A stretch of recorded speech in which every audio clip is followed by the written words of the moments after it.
So the Incredible Hulk is so angry that he has problems and is going after everyone, from entire superhero groups like the Fantastic Four, to his own flesh and blood She-Hulk, even other heroes like Spider-Man, Doctor Strange, and everybody in between. Nobody is safe, as the Hulk wants his revenge and he wants it brutally. But before all of that, we pick up after the Hulk completely destroying Iron Man in his new and improved Hulkbuster suit, with some of the other heroes watching in the distance, specifically Iron Fist and all the other mystic heroes who utilize magic, in New York, as they meet with Doctor Strange to see if they can find a mystical solution to end the Hulk's rampage. And here they start to discuss some of the options they have with dealing with the Hulk, from just sending him away again, letting him be somebody else's problem, or just straight up killing him. And of course, with Doctor Strange being the ultimate and most powerful Sorcerer Supreme, either of those options are on the table to various degrees of success. But Doctor Strange wants a different route, because at the end of the day, the Incredible Hulk was a hero. Now, sometimes yes, a misguided or misunderstood hero, but a hero nonetheless.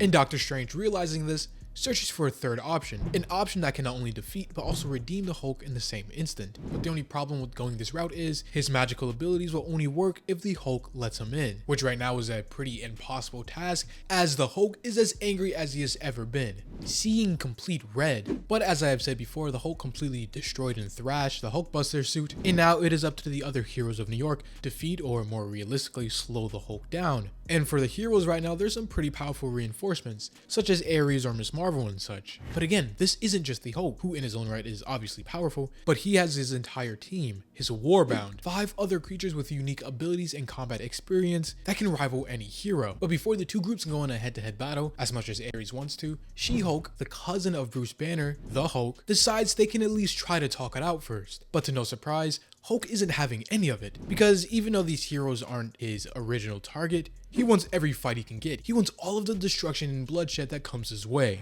So right now, family means nothing. It is either the Hulk getting his way or nothing else, as the Incredible Hulk is the first one to throw the first blow, initiating this head-on battle. And as these two Hulk beings start to fight, we see something explicitly clear in the fact that even though they are related and both hulked out, they are in two completely different leagues, as She-Hulk just can't keep up. She just isn't strong enough. The Hulk grabbing her by her face, smashing her into the ground, ending that battle in an instant as the other Avengers rush in to try and help. But even though these heroes, these Avengers, are mighty indeed, they aren't fighting with the same conviction like the Hulk and his team are. And because of this fact, they are losing. But that's fine, that's okay. This specific team of heroes stopping the Hulk was only a second option. Their main goal was buying time, distracting them so arguably the world's smartest man can come up with an even better plan to stop the Hulk, Reed Richards, as he and the Fantastic Four, working with Black Panther and Storm, all work together to try and put together a machine that could potentially stop the Hulk. But the Incredible Hulk is moving fast. He's going to arrive there before they even have time to fully finish the machine. That means the Fantastic Four plus Black Panther and Storm, who is his wife at this point in time, have to stay and fight physically, manually,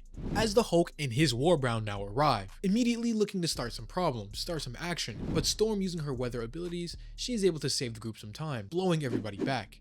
And with the rest of the heroes taking care of Hulk's little team, Johnny, the Human Torch, flies over to the Hulk, who is down for a second, to unleash a beam of fire to outdo all fires. And it isn't just Johnny, it is Storm too, as a lightning and fire combo strikes the Hulk, hitting him with so much heat, so much force that it not only chars his skin, but blows up buildings and entire blocks by the pure power and destructive capabilities of them. Unfortunately though, it seems it just isn't enough.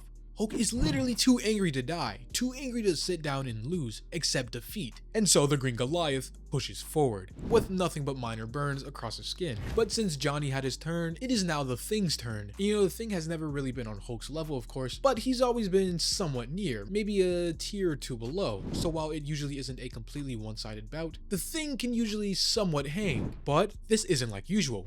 Hulk is here with a purpose, angry beyond belief. He wants revenge and is willing to even kill his former friends and heroes to get his way. As when these two engage in their battle, it is a slugfest. But eventually the stronger man, the Hulk, remains victorious, as the Hulk literally has the Thing pinned on the ground, getting ready to deliver a final killing blow. And he would have done it. The Hulk would have killed the Thing in this moment if someone else didn't enter the battlefield, as a bright flash of light engulfs everyone, even confusing the Hulk. In this silhouette, radiating with a golden glow of power is supposed to be none other than the Sentry himself. And the Sentry has always been friends with the Hulk. Just being around the Hulk, his calming aura is enough to send Hulk back into Bruce Banner. And it seems like this time is no different. It seems like the Hulk is calming down. But again, this is nowhere near like usual, as it is revealed to be tricks by Mr. Fantastic, synthesizing the Sentry's energies to try and induce calmness upon the Hulk. But of course that didn't work. And now the Incredible Hulk starts a 2v1 battle against the rest of the Fantastic Four members, Mr. Fantastic and the Invisible Woman. And here the heroes make a mistake of trying to appeal to Hulk's better side, when the Hulk himself wants nothing more to see them fall, defeated, as the Hulk is too strong. There's realistically nothing they can do in a moment to even slow him down, as the Hulk punches through the Invisible Woman's shields and beats on Mr. Fantastic. The only thing even keeping him alive from this Hulk barrage is his elastic body, but he gets defeated all the same. All of the heroes do. And all of this happens while the real Sentry, Bob Reynolds, is watching, because for whatever reason he has strict problems on perimeters before he himself steps in. And because of his reluctantness to step into the battle, Hulk's rampage continues as he literally drags the bodies of the beaten heroes across the streets of New York. But before the Hulk can go off to find new targets and other heroes to beat on, he is stopped by some of the people who stayed in New York even though everybody else was told to evacuate, and one of such people is someone the Hulk knows very well. Or at least Bruce Banner does, Rick Jones, a lifelong friend of the Hulk. And because of their connection, we finally see one person throughout this entire conflict who was able to actually just stand there and have one-on-one conversation with the Hulk. Because Rick Jones goes on to say, Captain America is dead. A lot has changed since you left. Yeah, Tony, Reed, and the others, they kind of screwed things up a bit.